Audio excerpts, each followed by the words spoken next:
About the same temp tomorrow, but more clouds, even a slight chance for a shower. I'm KIRO 7, pinpoint meteorologist Nick Allard. It is partly sunny and 65 degrees now in downtown Seattle. I'm Ursula Royteen. Miss anything? Follow us on Facebook to get caught up. KIRO Radio 97.3 FM. News and talk. Powered by the Pacific Northwest. The Big Lead is brought to you by 3010 Weight Loss for Life. The Dori Monson Show on KIRO Radio. This is The Big Lead. Coming to you from the Carter Subaru studio and streaming on Facebook Live. Welcome. Welcome to The Big Show. Oh, we got lots of good stuff for you. I had to run out of the studio just as you were starting the story. Did that Seattle kid win? No. He's a big winner, but he did not win. Not surprised. I watched the finals because of you, Ursula. I recorded it. I watched all 10 acts a couple of nights ago. Yeah. He picked a horrible song. Well, it was an finals. Original, exactly, and it was monotonous. Well, it didn't show his range. No, it didn't. It was an awful song that he picked. You know what? Why didn't he consult with me before he picked his song? Well, he'd been doing so well with all his original songs, and they are beautiful, and they're going to be hits. And he's, to me, I mean, I know it sounds like, oh, everyone's a winner, but, I mean, he made top 10. I said it on yesterday's show, though, when you weren't here, that I didn't think he was going to win because I thought the song was so bad. I just heard it last night, and yeah. And, you know, Cody Lee. Who did win? Cody Lee. Who's he? He is a 22-year-old performer who, honestly, that's the reason I started watching AGT this season. He is blind. He has autism. He sings and he plays piano. Oh, I saw that. Yeah, I saw him. My word. Yeah, that's also fantastic. That was very sweet. Okay. All right, there you have it. With that as mere prelude, we got a lot of stuff to talk about. Let's get right to the big lead. The Big Lead. Your tax dollars at work. A Seattle police officer has filed a $10 million claim against the city because he was asked as part of the navigation team of 10 or 12 officers to go into a Sodo homeless encampment to help clean it up. But Officer Timothy Gifford now says that his exposure to chemicals in that homeless encampment, according to his doctor, he has now been diagnosed with early onset type 2 diabetes, which is directly connected to the chemical that was found in that homeless encampment. And he and his attorney, they claim that the level of these PCBs were, and I don't remember what they told me, 40,000 or 400,000 times more than is safe.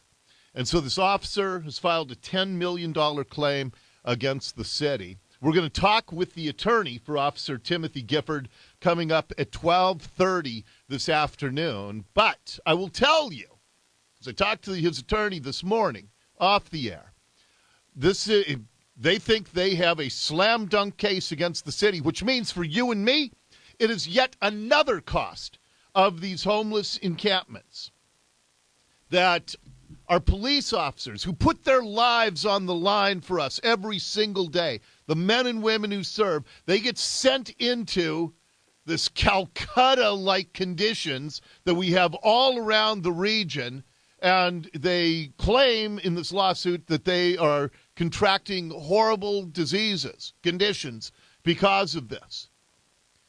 And you and I get to pay for it because of the abject failure of leadership in this region. And you know what? It may get even worse because the Trump administration, Donald Trump was in California yesterday, and he is now thinking about having the EPA take action against the West Coast liberal cities, L.A., San Francisco, Seattle, the coastal cities where homelessness has gotten so bad, and we have all of these toxins going into the ocean and into Puget Sound. We're going to get involved very soon on a federal basis if they don't clean up their act. You have tents all over the place, and you really have a sanitary condition because this water is rushing into the ocean, and this is supposed to be stormwater. It's not supposed to be sewage, and it's turning out to be sewage. And if these Democrat liberal politicians don't straighten it out, the federal government will have to come in. Yeah, Democrat liberal politicians have absolutely no clue how to run cities, which is why we're riddled with drugs and homelessness. Jenny Durkin has no clue. The mayors of L.A. and San Francisco have absolutely no clue. And think about this. If you wash your car in your driveway and some of the soapy water runs down the driveway and into the gutter next to your street, they will write you a ticket for that. But these homeless people with their open fires, with the cooking of heroin and meth, with public urination and defecation, nothing happens. You wash your car? Oh, that'll be $150, friend. But the homeless just absolutely destroying the environment? Just the cost of doing business around here. Up next in the Big Lead.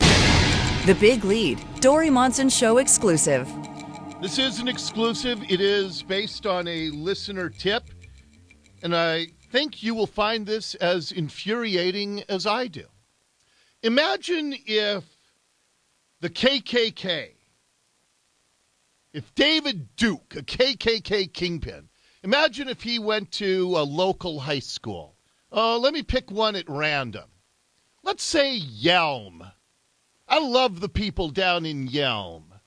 But what would happen if the KKK went to Yelm High School and said, hey, can we hang some posters in the school so the kids can access our websites? I'm guessing the school would say, of course not. Your kind of hate is not welcome here.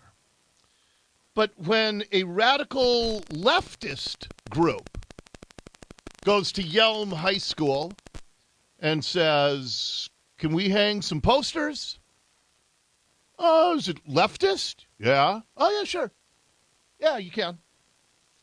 Let me explain. I got a tip from a listener who asked to remain anonymous. I work for Yelm Community Schools, and there's quite a brouhaha going on over some posters that many believe are political and should not be in our classrooms. The teachers and admin think they are appropriate. Would love your opinion. And this person sent me pictures of the posters at Yelm High School.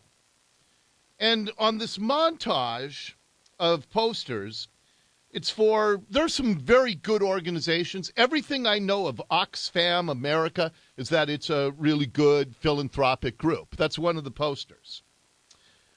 The one that is most deeply troubling, it shows a woman, she's holding up her fist with the word future, and it's for womensmarchyouth.org. Now, if you listen to my show, you know all about the Women's March movement, that it has some of the most deeply anti-gay, anti-Semitic foundations imaginable. The founder of the Women's March was a woman, one of the founders, organizers, Tamika Mallory. Tamika Mallory believes that the moral equivalent of David Duke and the KKK, Louis Farrakhan, she believes that Louis Farrakhan, who's one of the most anti-Semitic, homophobic, racist people in the country, the founder of the Women's March movement, called Louis Farrakhan on social media the GOAT, the greatest of all time. And you see, when they founded the Women's March movement, Tamika Mallory used Louis Farrakhan as her main consultant as she was planning this nationwide movement. Now, if you need a little reminder of Louis Farrakhan, here's how he feels about gay people. Biden said the Hollywood members of the Jewish community single-handedly made same-sex marriage legal.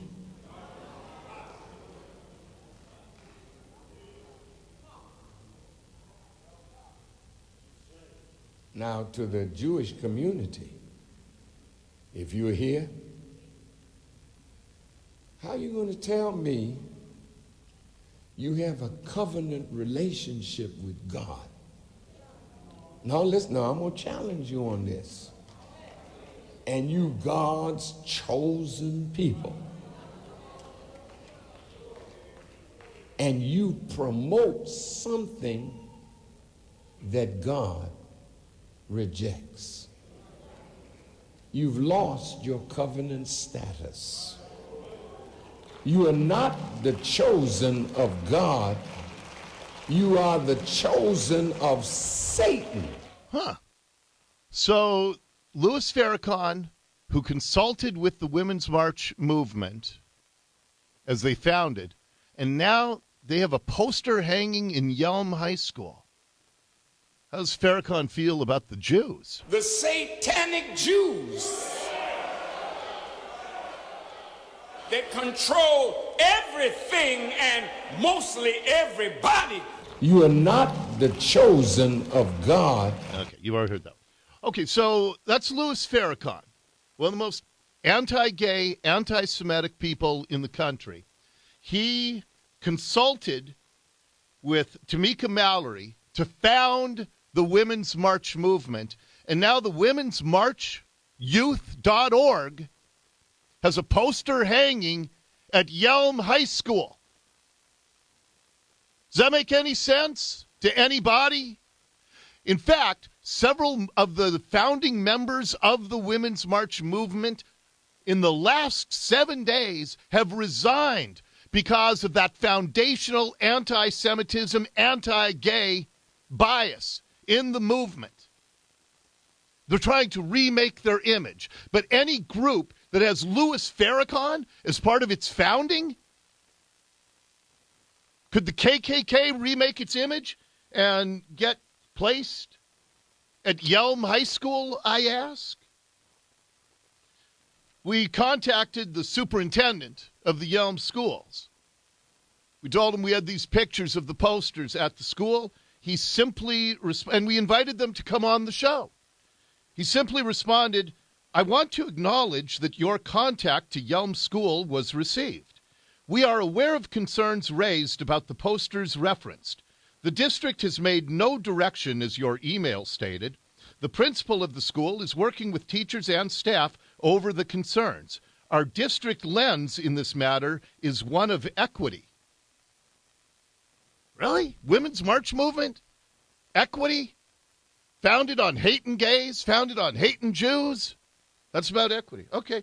As I said, some of these posters are groups that I don't have any problem with. But, another one of the posters that's featured here. It's queerkidsstuff.com. And if they want to elevate kids who are gay, that's fine. But do you need to tear down the other kids at Yelm High School when they explain what privilege is all about? Having privilege is when a person has an advantage over another person because of how they identify. Oh, I remember. You talked about this when you taught me how to be a good ally. That's right, Teddy. Do you remember talking about this what is just a heavily tattooed person talking to a teddy bear here. So they're explaining privilege on their website. You talked about this when you taught me how to be a good ally. That's right, Teddy. Do you remember talking about what homophobia has to do with privilege? Oh, yeah. Is it that straight people have privilege and gay people don't? Yeah. And that has to do with homophobia because sometimes gay people aren't treated equally. I get it. Okay, again, you want to elevate the gay kids? That's fine. Do you have to do it at the expense of the straight kids at school? You have to tell all the straight kids they have privilege? What about the straight kids, the cis kids, who were born into homes where dad was gone, where moms does meth? You going to go tell those kids they have privilege because of their skin color? All the white kids at Yelm High School have privilege? Really? But again, it was a leftist group that went and approached the schools. And there's a movement in schools. I'm picking on Yelm because I have the pictures from Yelm High School.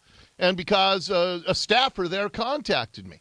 I don't know how many schools this is in, but they described it in early 2017. Amplifier launched one of the most viral political art projects in history with We the People, a nonpartisan public art campaign. Nonpartisan. FamiliesBelongTogether.org, that is virulently anti-border security, that hates the President of the United States because he's building a border wall. That's nonpartisan. That's one of the groups featured on the poster. Queer kid stuff I already told you about. These sound very partisan to me. But if you're a leftist and you go to a public school and you say, we're nonpartisan, because the public schools are so radical. Here, you want to hear more from queerkidstuff.com? Here's the Privilege song. So all the kids at Yelm High School who see this poster, they can go and hear all about it. Sometimes when you're at the park playing, you'll find some of the other kids saying, look, see, the monkey bars are a breeze. You watch the other kids swinging by with these, but you can't reach. You sit there thinking, that's no fair. There's nothing more I could have done to prepare for this challenge. Oh, Lord. You're a victim because you can't reach the monkey bars. Everybody's a victim. So I would still welcome the principal at Yelm High School, the superintendent of the district, Brian Wharton, who said our district lens is in this matter is one of equity. Please explain how a group with foundational connection to Louis Farrakhan, one of the most anti-gay, anti-Semitic, homophobic, I already said homophobic, racist, that's what I was trying to say, racist people in the country. Explain how Women's March has a poster hanging. Explain why you have to tell these cis kids that they are so privileged. You have to tear them down in an effort to build up the gay kids at the school. This is not nonpartisan. It's radical leftism in our schools. I don't blame the Yelm staffers who are upset about it. I appreciate them tipping me off. We'll have the pictures of the posters posted on mynorthwest.com. That is a Dori Monson Show exclusive, and that is your Big Lead. The Big Lead on KIRO Radio. Ursula's going to check the news, and then we're going to talk to the attorney for the Seattle cop who is suing the city for $10 million. Because of the sickness he has contracted cleaning up a homeless encampment. You are not going to want to miss this coming up next.